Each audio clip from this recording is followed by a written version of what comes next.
Fica sempre um pouco de perfume nas mãos que oferecem rosas, nas mãos que sabem ser generosas. Fica sempre um pouco de perfume nas mãos que oferecem rosas, nas mãos que sabem ser generosas.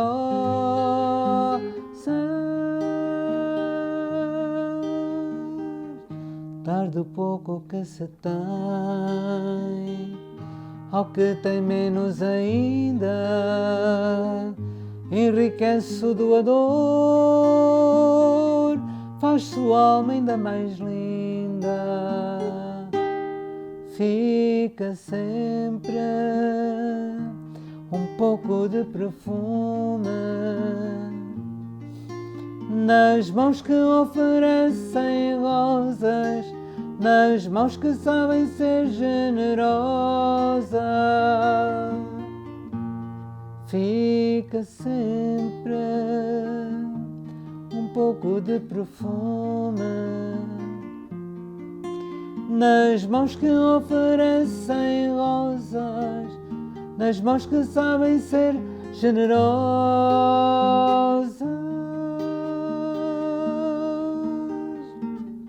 Dar ao próximo alegria parece coisa singela aos olhos de Deus, porém é de todas a mais bela. Fica sempre um pouco de perfume nas mãos que oferecem rosas, nas mãos que sabem ser generosas. Fica sempre um pouco de perfume nas mãos que se oferecem rosas, nas mãos que sabem ser generosas.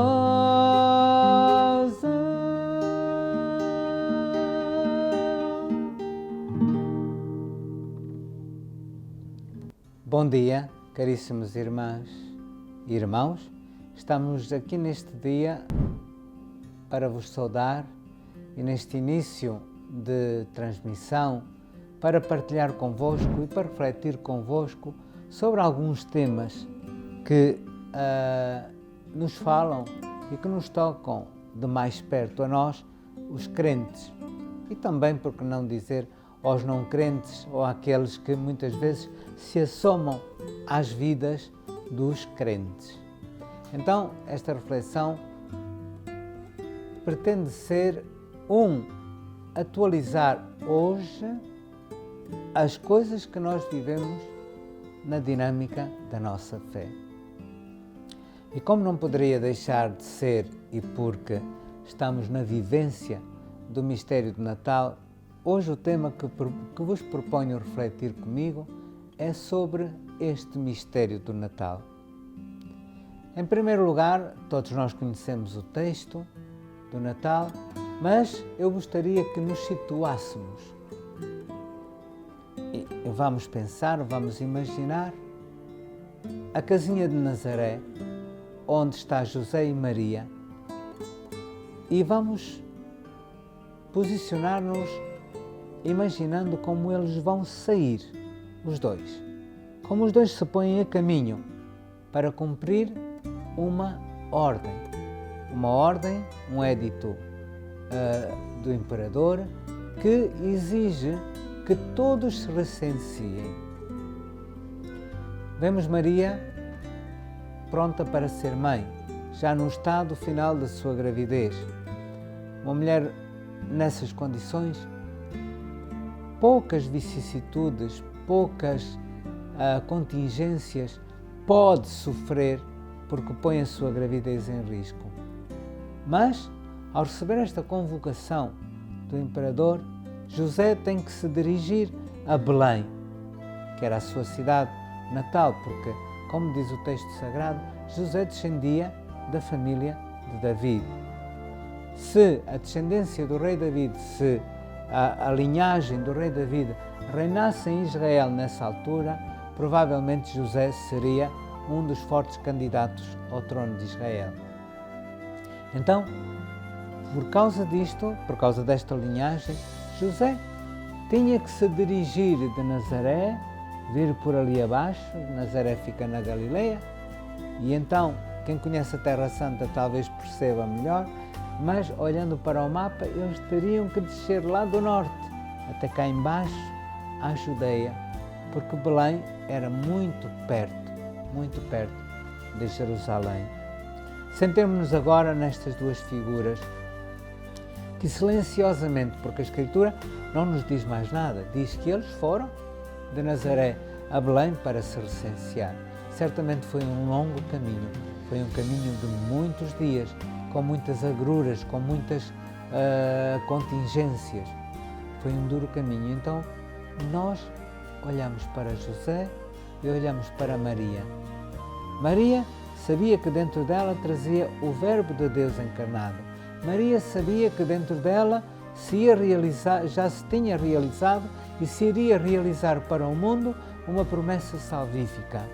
José, no seu coração, a sua inquietude, vivia numa preocupação constante de como aquele, indigno deste mistério, era participante e parte ativa deste mistério. Não havia guarda real a acompanhar a Sagrada Família que se dirigia para Belém. Ainda Maria e José, mas podemos dizer Sagrada Família porque Jesus já lá estava. Então não havia nenhuma comitiva real, nenhuns guardas imperiais a proteger. José e Maria apenas iam amparados por uma certeza, de que Deus caminhava ao seu lado. E quando chegaram a Belém, começaram a ver as portas fecharem-se, as portas fechavam-se, não havia lugar para eles. Não havia lugar para eles porque certamente a sua aparência de pobres os colocava sempre em último lugar nas preferências, porque como o édito era imperial, certamente muita gente se dirigiu a Belém naquela altura para se recensear, e havia muita gente rica, e havia muita gente remediada, e havia certamente os mais pobres, Maria e José. Então não havia lugar para eles, pela sua pobreza, mas também pela grande responsabilidade que era acolher uma mulher nas condições de Maria. Finalmente, uma alma caridosa lhes indicou um local que servia. Nós idealizamos uma gruta, um estábulo, mas uma coisa é certa, era um local aconchegado onde se guardavam os animais. E foi aí que Maria deu à luz o seu filho unigênito. Diríamos primogênito, porque na Escritura está escrito primogênito, mas também unigênito, porque foi o seu filho único. Olhemos para a simplicidade desta figura. Pensemos nas preocupações que Maria trazia no seu coração. Pensemos nas inquietudes que José, ao ver todas aquelas dificuldades, levava consigo. No entanto, não vimos nenhuma destas figuras desistir. Não vemos nenhuma destas figuras ter dúvidas de fé. Não vemos nenhuma destas escrituras queixar-se. Olhemos para a simplicidade deste presépio onde nasceu o menino Jesus. Olhemos para toda a cena que vem a seguir e olhemos para toda aquela cena que se realizou imediatamente antes, a este acontecimento. Não havia lugar para eles. Não havia lugar para eles porquê? Porque aquela gente andava ocupada demais dos preparativos humanos. Andavam distraídos das coisas simples. Não havia lugar para que Deus habitasse no seu coração.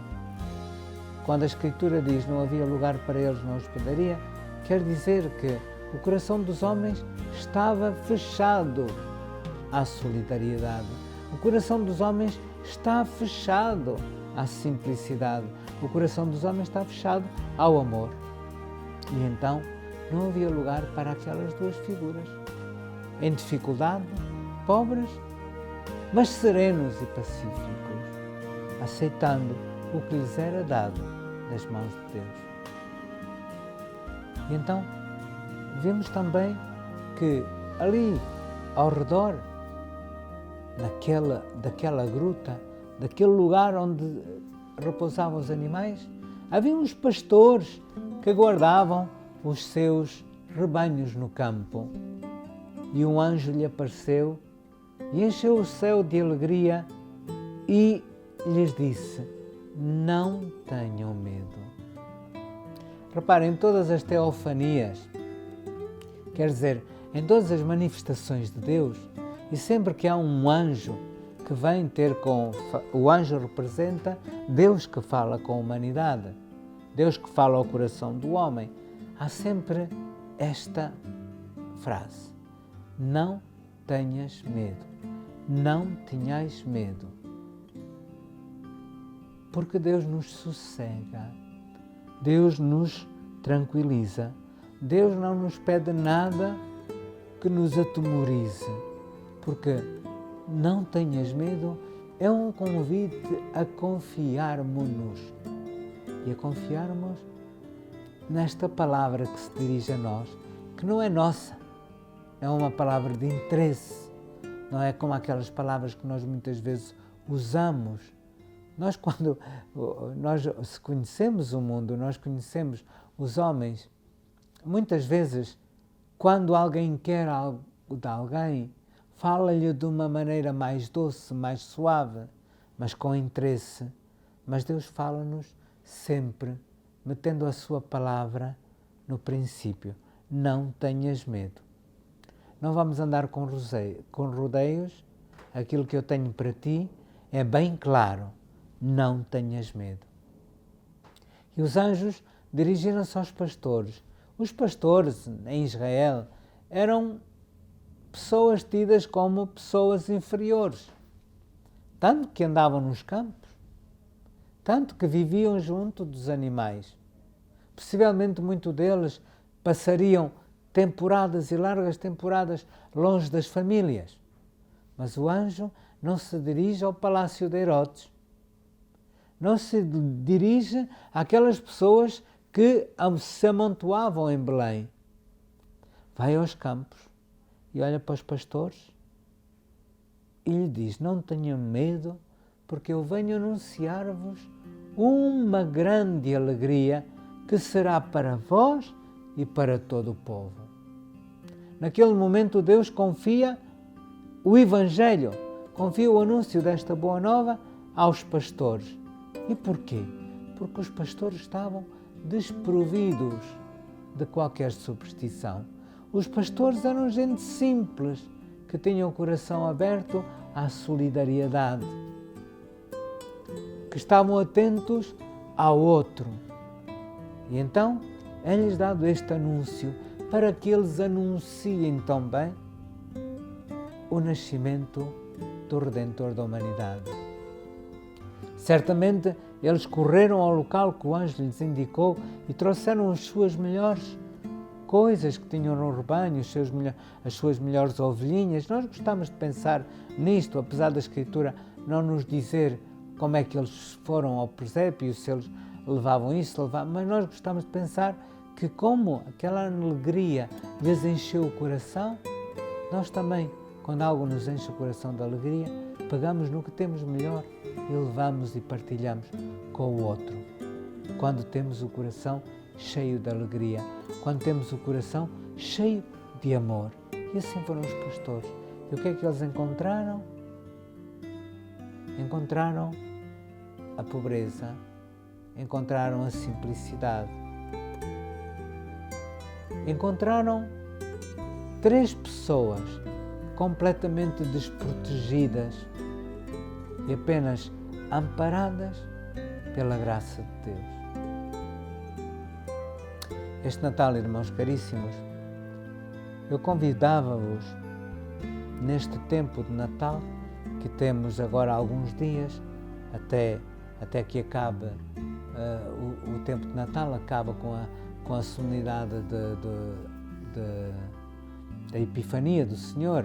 A Epifania do Senhor é o dia em que nós celebramos os reis, em que os reis vão adorar o Senhor, em que o Senhor se manifesta a todos os povos. Então eu convidava-vos a refletir em como é que nós preparamos o nosso coração para receber este Jesus.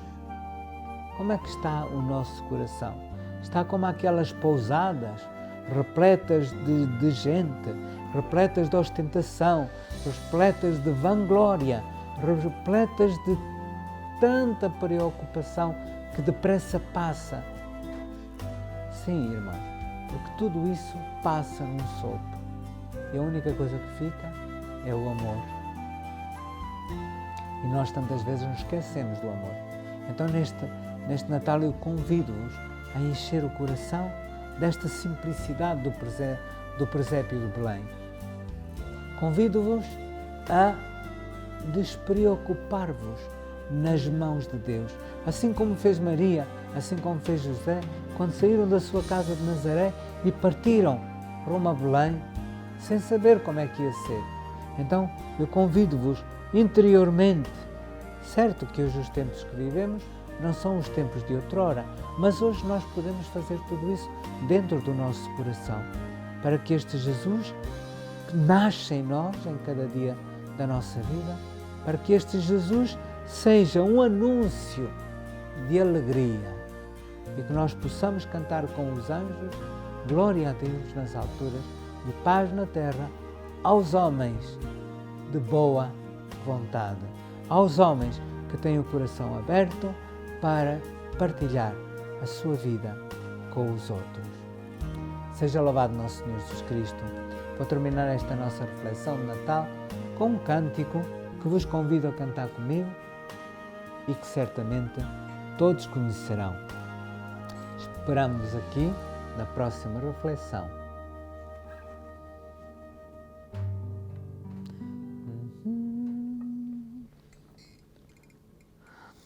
Temos que sempre acertar os tons.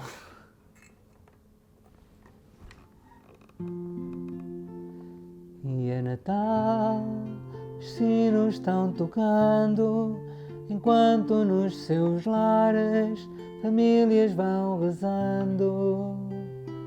É Natal, alegrem-se as crianças, que o Pai Natal voltou com montes de lembranças. É Natal, o mundo iluminou-se com a luz do perdão que Deus à terra trouxe. É Natal, Jesus vem nos dizer que só para perdoar vale a pena nascer. É Natal, Jesus vem nos dizer que só para perdoar vale a pena nascer. É Natal, nasceu o Deus menino e o mundo que era grande tornou-se pequenino. É Natal, os homens são irmãos, esqueceram egoísmos e deram suas mãos. É Natal, porque as horas somente que juntas são um dia diferente. É Natal, ó Deus que me escutais, fazei que os outros dias sejam todos natais. E é Natal, ó Deus que me escutais, fazei que os outros dias sejam todos Natal.